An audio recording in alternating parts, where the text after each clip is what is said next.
اسلام میں کتنی مقدار کی داڑھی رکھنا ضروری ہے؟ اسلام کے اندر 1 مشت داڑھی رکھنا واجب ہے۔ کیا زکوٰۃ اسلامی مہینے کے حساب سے ہی نکالی جائے گی؟ جی ہاں، اسلامی مہینے کے اعتبار سے نکالی جائے گی۔ ادریس نظامانی صاحب نے پوچھا ہے۔ آصف عبداللہ صاحب نے پوچھا ہے جاب کے لیے کوئی پیسے دے کیا جائز ہے؟ آج کل پیسوں کے بغیر جاب نہیں مل رہی ہے۔ دیکھیں، اس کے اندر 2 باتیں ہیں۔ پہلی بات تو یہ کہ اگر آپ نوکری حاصل کرنے کے لیے رشوت دیتے ہیں تو یہ تو یاد رکھیں رشوت کا لین دین ناجائز ہے، حرام ہے، اس میں تو کوئی شبہ نہیں۔ الراشی والمرتشی کلاہما فی النار او کما جاء فی الحدیث۔ اس حدیث کے اس طرح کے جملے اور الفاظ پہ تو بعض حضرات محدثین کو کلام ہے، لیکن معنی کے اعتبار سے یہ درست ہے، مرکزی مفہوم اس کا بالکل درست ہے۔ البتہ یہاں 1-2 باتیں سمجھنے کی ہیں۔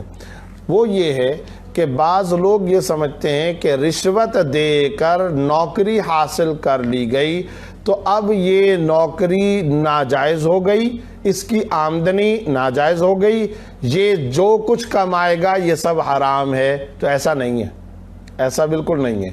یہ جو آدمی رشوت دے کر نوکری لیتا ہے تو یہ رشوت دینا تو ناجائز ہے، یہ کام تو غلط کر لیا، اس پر تو گناہ لاگو ہو گیا، یہ حرام کام کیا، ناجائز کام کیا اور اس کا گناہ ہوگا۔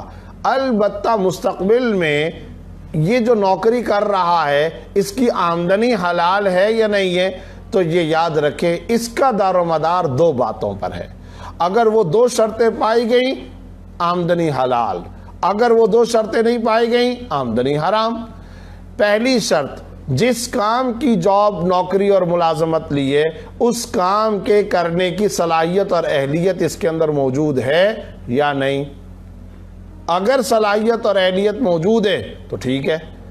دوسری شرط وہ یہ کہ جس کام پر اس کو ذمہ داری کے اوپر لاگو کیا گیا وہ کام بھی پوری دیانتداری کے ساتھ کرے۔ یہ 2 شرطیں اگر پائی جاتی ہیں، کام کی اہلیت اور صلاحیت بھی ہے، کام بھی مکمل کرے دیانتداری کے ساتھ، اب آمدنی حلال ہے۔ اب جو ملازمت اور نوکری ہے وہ حلال و جائز ہے، اور جو لقمہ اس کے بیوی بچوں کے منہ میں جائے گا وہ حلال ہے۔ ہاں، وہ جو شروع میں رشوت دی ہے اس کا گناہ سر پر رہے گا، وہ ناجائز ہے، اس پر توبہ کرے، استغفار کرے، گڑ گڑائے، اللہ سے معافی مانگے، لیکن اب یہ آمدنی حلال ہے۔ البتہ اگر یہ صورتحال ہے کہ پیسے دے کر نوکری حاصل کی، یعنی رشوت دے کر نوکری حاصل کی، اب آگے اس کام کی بھی صلاحیت نہیں ہے، اہلیت بھی نہیں پائی جاتی ہے، اور کام بھی دیانتداری کے ساتھ پورا نہیں کرتا، تو ظاہر ہے اب پھر تنخواہ جو لے رہا ہے کس بات کی لے رہا ہے؟ کام تو آتا نہیں ہے اس کو، تو تنخواہ کس بات کی لے رہا ہے؟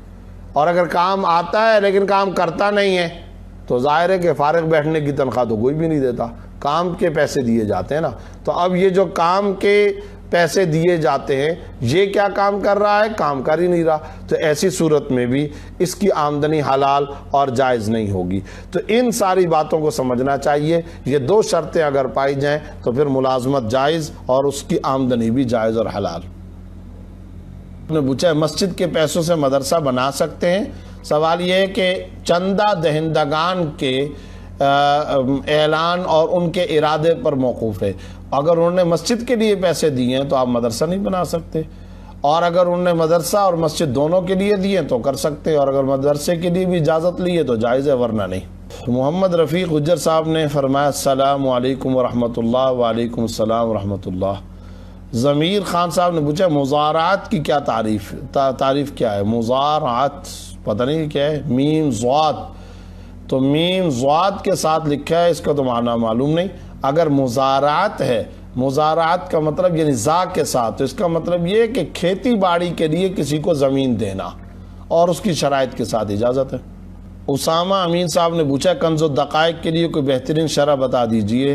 اسامہ صاحب انڈیا سے پوچھتے ہیں، بحر الرائق اس کا مطالعہ کریں، عربی کی بہترین شرح۔ سمیہ خان صاحبہ نے پوچھا رشتے کے لیے فوٹو دینا جائز ہے؟ یعنی پہلے سے جو تصویر کھینچی ہوئی ہو اس کی گنجائش ہے۔ میرا مسئلہ یہ کہ میں 10 سال سے چارپائی پر ہوں، وجہ یہ کہ گردن سے نیچے میرا مکمل جسم کام نہیں کرتا، حرام مغز ٹوٹ گیا ہے، نہ خود کھا سکتا ہوں، نہ پی سکتا ہوں، نہ اٹھ نہ بیٹھ کروٹ بدل سکتا ہوں، نماز کا کیا حکم ہے؟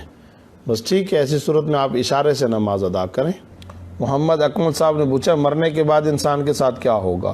کیونکہ سزا اور جزا کا فیصلہ تو حشر والے دن ہوگا۔ جی ہاں، سزا کھول دی جاتی ہے۔ اب وہ کس طرح سے کھلتی ہے وہ تو غیر مدرک بالقیاس معاملہ ہے۔ آپ صلی اللہ علیہ وسلم نے فرمایا لہٰذا وہ راحت، چین اور سکون قبر کے اندر ملنا شروع ہو جائے گا، اور اگر اللہ بچائے بعد میں جہنم مقدر ہے تو ایسی صورت میں اس کی سزا قبر سے ہی ملنا شروع ہو جاتی ہے۔